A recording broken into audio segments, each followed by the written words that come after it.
three. Terrence Ross just did this over the manimal. Oh, Canada.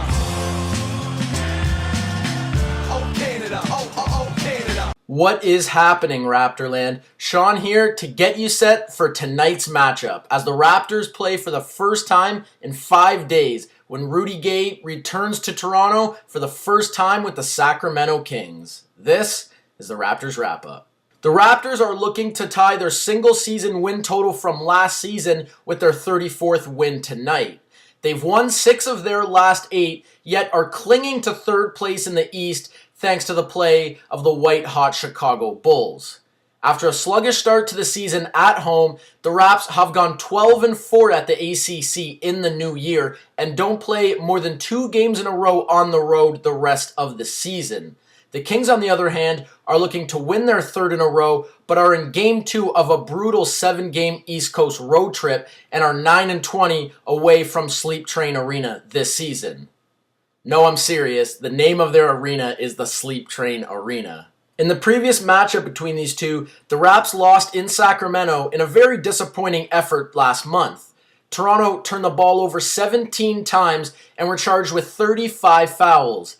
After allowing 67 first-half points and falling behind by as many as 21 in the third quarter, the Raps made a furious comeback attempt in the fourth, allowing only 17 points in the quarter, but ultimately fell short 109-101. In case you forgot, this was the game where, with newly minted Commissioner Adam Silver in attendance, Kyle Lowry hit a 3-ball but was nailed with a very questionable offensive foul that erased the bucket that would have cut the Kings' lead to 3. An incredulous Lowry was promptly teed up and tossed from the game, effectively ending the Raps' comeback. The Raps will be glad to welcome back Terrence Ross for the contest. Toronto struggled mightily against the Wizards in the triple overtime loss last week once Ross left the game. Just to show how desperate they were, the Raps turned to Landry Fields to start against the Warriors in the 104-98 win. Fields was serviceable, but you won't be able to get away with playing Fields or John Solomons 25-plus minutes a game very often.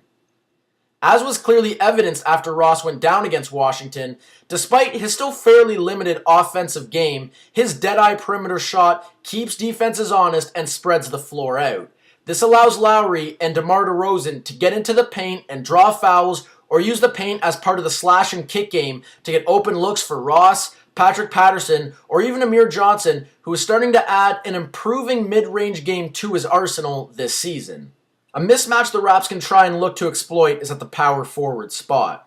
Sacramento will start serviceable Jason Thompson, but beyond that can look to former number 2 overall pick and bust Derek Williams. Minnesota practically gave him to Sacramento, but he hasn't managed to improve his stock any on the West Coast. He's even fallen behind newly acquired veteran and former Raptor Reggie Evans. The fact that the lottery-bound Kings would rather play Evans, who offers no offensive upside and will likely be gone after the season, over at least seeing what they have in Williams is very telling of how far the 22-year-old stock has dropped. The Raps power forwards have bought into being the glue of the team while on the floor. Amir, Patterson, and Tyler Hansbrough haven't been putting up gaudy numbers lately, but their contributions really show up on tape where they've embraced doing the little things like setting screens, coming out high, and showing against opposing screens, boxing out, hitting the glass on both ends of the court, and often making the most efficient play for team success. Their strong play has seen Dwayne Casey move away from Jonas Valanciunas and often play 2 power forwards at the same time.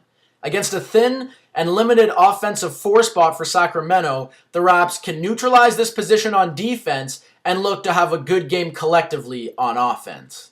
On to the key matchups, where we'll start with Isaiah Thomas versus Kyle Lowry.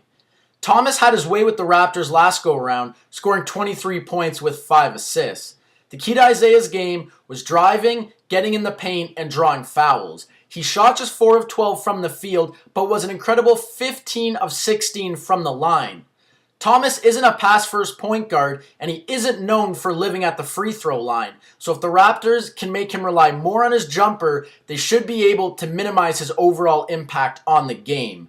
Thomas will get his points, but hopefully they'll be empty ones. Lowry has been in a major slump lately, shooting just 38% from the field in the month of February and is coming off a 3 for 13 performance against Golden State. This could be the game where Lowry can bust out, as Thomas at only 5'9" is not known as a good defensive guard. Lowry should be able to get looks over Thomas, and if there was ever a game for him to bust out, this would be it. Of course, if he doesn't, Lowry has been doing everything else well, including getting teammates involved, and the Raps have had no problems winning despite Lowry being unable to find his once deadly shot. At the 5 spot, DeMarcus Cousins versus Jonas Valanciunas. Cousins is a Raptor killer. In his career, Boogie has averaged almost 23 points, 13 rebounds on 56% shooting. Cousins has always been the key to any Kings win over the Raptors, and this game will be no different. DeMarcus is either bigger than the Raptors' power forwards or quicker than their centers, which has led to him going off for some of his biggest games against Toronto. Dwayne Casey's recent love for the small ball has seen the Raptors give up 14 offensive rebounds and 15 second chance points a game over the last 7. You can bet that this is something Cousins will look to take advantage of. Jonas has what might be his toughest matchup of the season in Cousins. He simply can't match the 23-year-old's footwork, and Boogie is impressively strong and very physical, something that can bother Jonas. You can be sure that Casey will be keeping a close eye on this matchup, and if Cousins is hot early, JV may be looking at another sub-20-minute night. The Raps will surely look to play stretches of small ball and see if Amir can contain Cousins. If he's getting muscled around and DeMarcus is all over the glass and foul line, I wouldn't be surprised to see the physical vet Chuck Hayes get some run. At the shooting guard spot, rookie Ben McLemore versus DeMar DeRozan. The 7th pick in last year's draft was known to fill it up at Kansas and has immense potential. The knock on him was that he wasn't the most mentally strong player and can drift in games because of it. That's exactly what's happened so far this season. Despite having opportunities to run away with the starting 2-guard spot, he hasn't been able to do so, only showing brief flashes on his way to averaging under 8 points, 3 rebounds, and 1 assist a game. The trade of Marcus Thornton has opened up a lot of minutes for Ben, and the Kings want to get a long look at McLemore down the stretch. Going up against a strong defensive team in Toronto, I don't think McLemore will have a big impact on this game offensively. DeMar has been nothing short of a revelation this season, especially as of late. Of all the improvements, one that seems to be overlooked is his free throw game.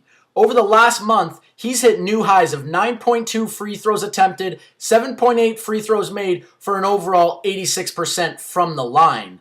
Everyone has looked to his assist numbers, and with good reason, as he's improved in that regard all season long, peaking with a 5 assists per game average over the last month. To put that into perspective, borderline MVP candidate Goran Dragic is averaging 6.4 assists per game. DeMar will likely be shadowed by Rudy Gay, as McLemore would get eaten alive. Due to the size difference, I look for DeMar to set up teammates and try to get to the line often. Of course, a player as offensively polished as DeRozan will always be able to find that lethal mid-range jumper, be it off of picks and screens more than a few times. In our last matchup at the small forward spot, Rudy Gay versus Terrence Ross. This matchup will be key for the Raps. While Ross will likely see McLemore on offense and look to spread the floor with his perimeter jumper, his main focus will be on defense, as I suspect he'll see plenty of Rudy. Gay opened things up last time around for Cousins and Thomas and used his long 6'8 frame to get inside and draw fouls, finishing with 24 points on 10 of 11 foul shooting to go along with 10 boards. If Gay can get in the paint and cause havoc, the rest of the offense will open up for Sacramento and give the Raps problems. As Toronto knows well, if Ross can play tight D and not overcommit, holding Rudy to mid and long range jumpers, which he is known to fall in love with, he'll have a long night. I suspect the Raps will come out with a much better game plan to stop him. In the end, I think the Raps will come out with a much better game plan for shutting down Isaiah Thomas and Rudy Gay, only allowing DeMarcus Cousins to get his. The Raptors set in home court advantage. The return of Terrence Ross and the long layoff for rest and preparation will see Toronto come out with a solid win, spoiling Rudy's return. And that's going to do it for this edition of the Raptors Wrap-Up. I'll be back with a new episode tomorrow afternoon breaking down tonight's game. Follow me on Twitter at Raptors Wrap-Up, where I'll be live tweeting the Raps-Kings matchup tonight, as well as giving my thoughts on what else is going on around the association. If there's anything you'd like to see me touch on in this vlog, let me know. I'll try to work it in. And as always, thanks for watching.